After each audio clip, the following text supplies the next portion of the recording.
starts right now with a breaking news alert. Breaking overnight, 2 police officers in the Des Moines, Iowa area killed. Ambush-style attacks in both. An emotional appeal from police. Basically, they're looking for the shooter or shooters right now. They don't know if it's a lone gunman.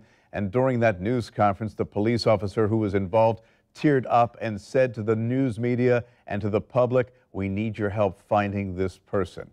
And the Iowa governor, Terry Branstad, just released a statement. Yeah, he's saying that an attack on public safety is an attack on the public safety of all Iowans. We call on Iowans to support our law enforcement in bringing this suspect to justice. Both of the officers were shot while sitting in their patrol car just blocks apart. Melanie has the latest developments. What do we know about the shooter? You know, guys, not much, and that is what we are waiting for. We heard from that sergeant, as you mentioned, Bruce, he was emotional. It was at 6 a.m. this morning. He said getting that information out is top priority and that when they're able to release it, they will. They're not ready to share much with the public yet, but the shooter information is being developed. Meantime, we know the situation. Officers responding to reports of shots fired around 2 o'clock this morning, their time. They found an Urbandale officer dead in his patrol car. Des Moines officers then responded to help, and 20 minutes later, just 2 blocks away, a Des Moines officer was found with a gunshot wound, also sitting in his patrol car. He was taken to the hospital where he later died. You know, I think specific to right now, like I said, we've doubled up our officers. I don't know if Urbandale's taken that step just yet or not. But, you know, we're very well aware of the society that we're living in right now and the time, and that there are some not so positive views of law enforcement that there's a certain segment of our population holds. So, I mean, we're as vigilant as we can be, you know, and still provide the service that we need to provide. You know, if we've talked about this many times before, that if we don't provide the service in the manner that we do with the you know, I guess the personal type service that we do, we're nothing more than an occupying army. So we're going to do what we can to keep ourselves safe. We're always vigilant about our safety, but we still got to go out there and do it. And you know, there's people that expect us to come and answer the call, and we're going to do that.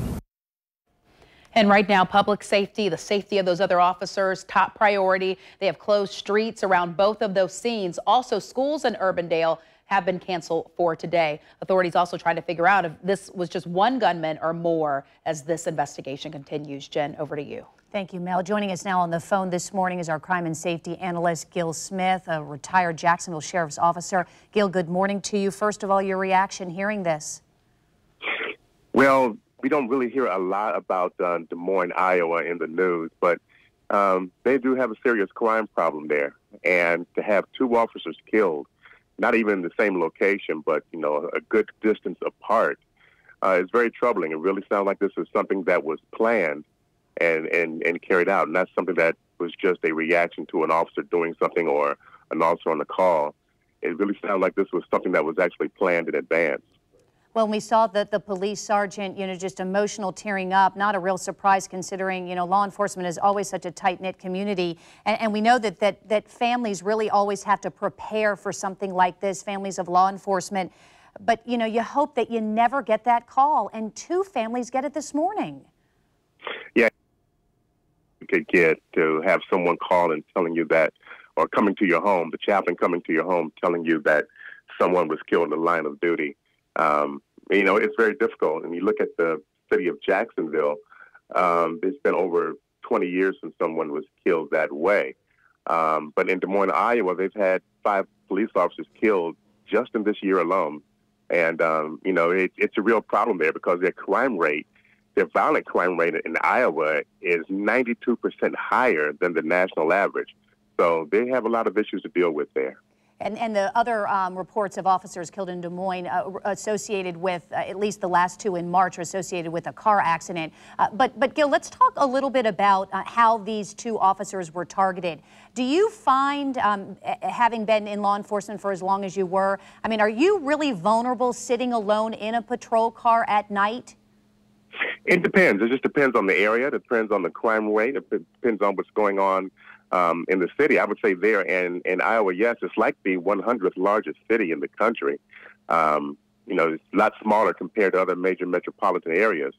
but still to have such a very high crime rate, it seems like, officers are in danger, and these officers here were targeted, so they may make some adjustments in how they, deploy their officers when they're responding to the crimes.